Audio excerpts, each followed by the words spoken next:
I've recreated over 100 different famous guitar tones, and today I'm going to show you exactly how to do that. Usually no one shows you the actual system of how to recreate it, so I'm going to break it down with a real example and teach you the method that I use every single time. So the first thing that I usually start out with is listening to the song with a decent pair of headphones, but for this video I'm not going to be using any. The example that I'm going to be using today is from Ride the Lightning by Metallica. We're going to be specifically looking at the solo. When I'm listening to the guitar track that I'm trying to recreate, I really try to dial in on the effects that are being used. Maybe it's a certain type of delay or reverb, or the guitar track is panned to like the left or the right. Those things, they all influence the sound. I like to specifically take notes on everything that I hear. It makes things a lot easier.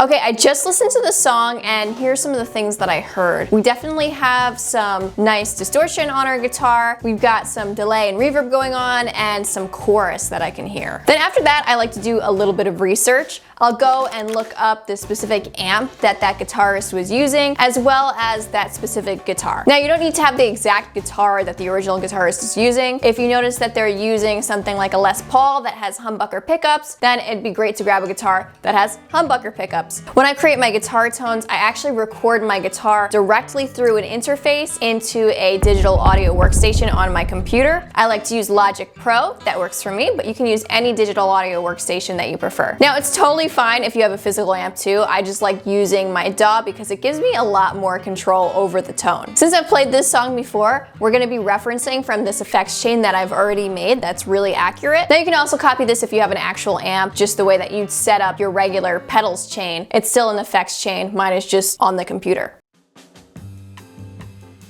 The first thing that we're going to drop in is a noise gate. That's basically going to mute any sound under a certain decibel. My noise gate is set to minus 65 decibels, so it's not really doing much. It's just blocking out maybe any little sounds that I don't want. So next, I'm just going to use Logic's stock pedals and amp sim. So I'm going to drag both of those plugins onto the chain. Now for our pedals, I have two on. So the first thing I'm going to put on my chain is a boost drive pedal, just to give my signal a little extra push. This is without it. That's with it. So the next thing I'm going to throw on after that is our overdrive. This is before, and this is after. With all this talk about tones, I've got to mention today's sponsor, IK Multimedia. They sent me this little thing called the ToneX plug. You've probably seen devices like this before. You plug it straight into your guitar or bass, plug your headphones in, and then you're ready to jam with a bunch of built-in tones.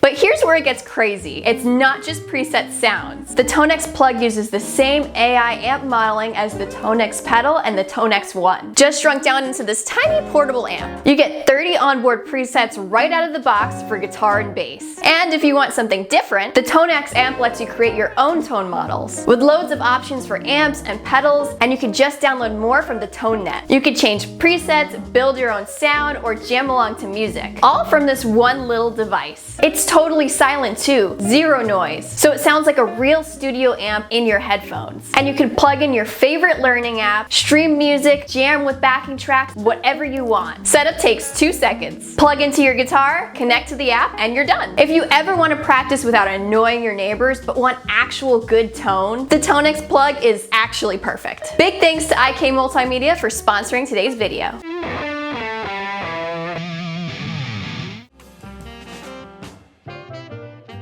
Next, I'm going to open up my amp simulator and I'm going to choose a head and a cabinet that works with the original amp and cabinet that they used on the recording. So on the original recording, Kirk used a Marshall JCM and a tube screamer. We've already got our overdrive pedal that simulates the tube screamer, and now I have a brown head put on my chain, as well as a British cab. That's going to give me a similar sound to that JCM. So this is before. This is after. Now the next thing that I do is, for my research earlier, I'd look at what Kirk was using for his gain, what he'd cut in the EQ space, so the bass, mids, and treble, and I'd apply all of that to my amp sim. This is before, and this is after.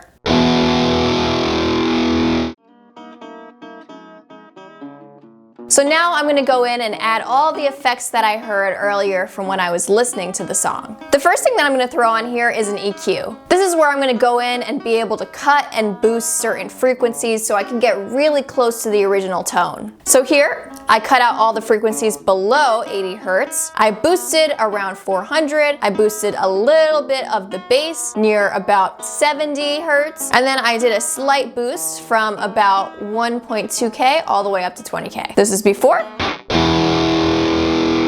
and this is after. Now I'm gonna add a compressor. Now the compressor is gonna take the quiet parts of our signal and make them louder so that we have a really nice even sound. This also adds a lot more sustain to our tone. So here's the before, and here's the after. Next, I'm gonna throw in a delay. I'm gonna be using a stereo delay because that's what I heard when I was listening to the song. With a stereo delay, you're gonna have delay in your left and right ear, and you can adjust what note value the delay is between each ear. So on my left ear, I have it set to quarter notes, and my right ear, I have it set to eighth notes, and I have it about 20% of the mix in both my left and right ear. So this is what it sounds like.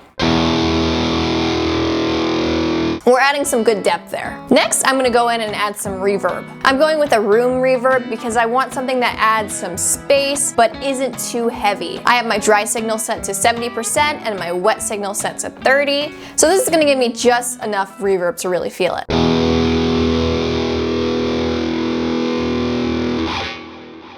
Then after that, I'm gonna throw on my chorus pedal. I know it's a controversial decision to put the chorus after our reverb here, but I find that it sounded more accurate when I had the chorus after the reverb.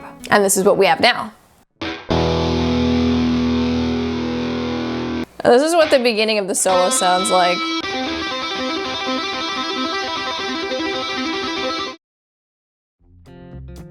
The next thing I do is record a line from the original song, and then I'd go and listen to it on YouTube to compare the tones. But since this is YouTube and I don't want to get copyright claimed, we're not going to do that.